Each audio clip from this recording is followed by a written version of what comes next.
कृष्णारी मंडळी, तर स्वागत आहे तुमचं अडकत धडकत निघणाऱ्या ब्लॉगमध्ये.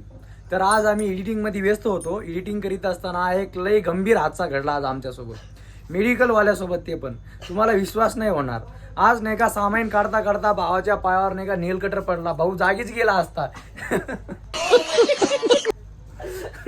जर आमचं लक्ष जर नाही गेलं असतं तर भाऊ नाही का त्यांच्याच मेडिकलमधून त्याला गोळ्या दिल्या असत्या. तर कोणत्याही मेडिकलवाला जर व्हिडिओ बघत असेल, जर तुम्ही सामान गिमान काढत असेल तर चांगले सामान काढत जावा आणि चांगले कर्म करा. तुमच्यासोबत पण चांगले होईल. कौन है ये लोग, कहां से आते हैं ये? कोणालाही काही देऊ नका. धन्यवाद. एवढे बोलून मी माझे 4 शब्द संपितो. चला व्हिडिओ बघू एडिटिंगचं. चालू कर रे.